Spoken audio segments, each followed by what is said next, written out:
In the previous video, we discussed the nature of the roots of a given quadratic equation by just examining its discriminant. For this lesson, we are going to determine the sum and product of the roots of a given quadratic equation. Let's consider the following example. X squared minus 5x plus 6 equals 0. For this given equation, we can find the roots by factoring. We have here x minus 2, x minus 3. These are the correct factors of this. By the zero product property, we get x equals 2 or x equals 3. Notice that 2 and 3 are real numbers and they're also rational numbers and they're unequal. So we would guess that the discriminant of this quadratic equation is greater than 0 and also it is a perfect square. For now, suppose this one is termed as R and this one is termed as S. For this equation, we can see that the sum of the roots is given by R plus S, or this is 2 plus 3 equals 5. The product of the roots is given by R times S, or this is 2 times 3 equals 6. And the sum of the reciprocals of the roots is given by 1 over R plus 1 over S, or 1/2 plus 1/3 equals, and see this 6 divided by 2 is 3, 6 by 3 is 2, we get 5 over 6.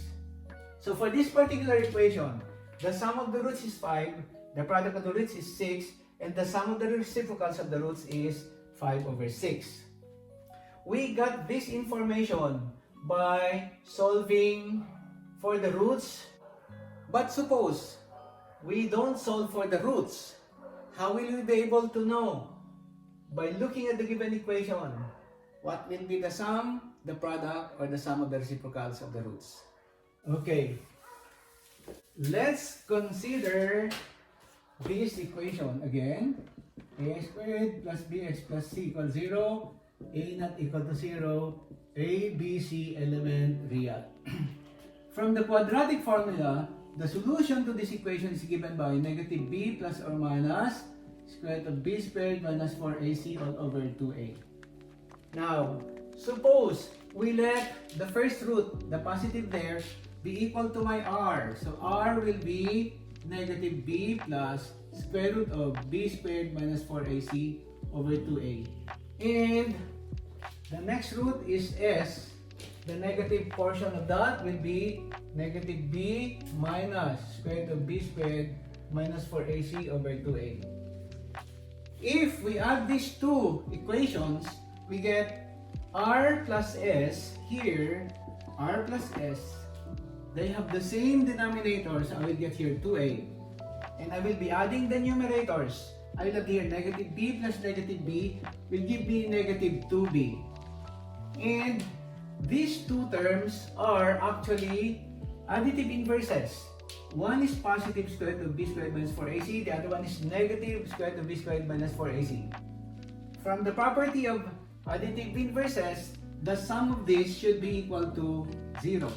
So therefore, r plus s should be equal only to the negative of the ratio of the coefficients b and a.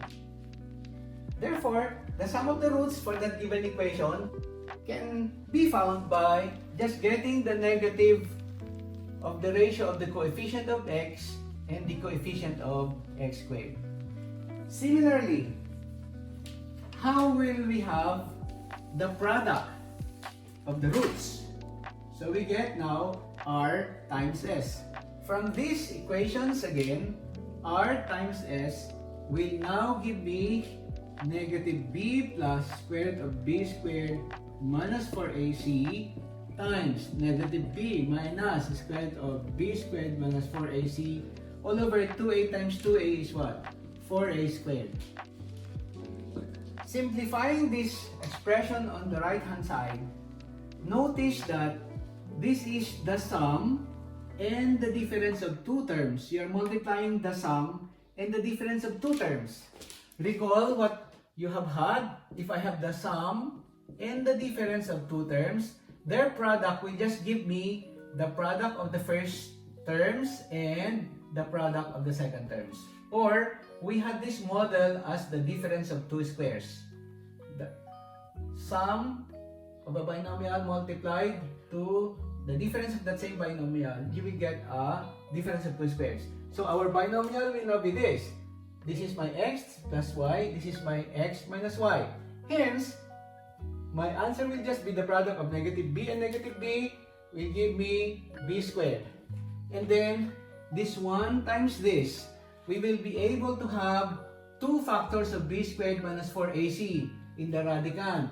Which means I have here b squared minus 4ac squared all over 4a squared. Simplifying this, we get b squared minus, the radicand is a perfect square, so I can get the square root and I get b squared minus 4ac outside the radical and then over 4a squared. Simplifying this, we get b squared minus b squared will be 0. This negative and negative will give me 4ac over 4a squared. Further simplifying this, I cancel 4 and 4, a and a squared, and I will get here c over a. Therefore, the product of the roots of this given quadratic equation is given by the ratio of the constant term over the coefficient of the squared term, or that is c over a. Suppose we want to have the sum of the reciprocals of the roots. Adding this, we get LCD of R times S. So, RS divided by R will give me an S, and RS divided by S will give me an R. But, note that the numerator is the sum of the roots, which is given by the negative of b over a over the product of the roots is c over a. Simplifying this, we get negative of b over c. Hence, just remember that if you want to get the sum of the reciprocals of the roots, we get negative b over c as the formula, and the sum of the roots is negative b over a, and the product of the roots is c over a. Let's have this example. 2x squared minus 5x equals 7. For us to find the sum, the product of the roots, or sum of the reciprocal of the roots for this quadratic equation, we need to transform it to the standard form for us to be able to identify the correct values for a.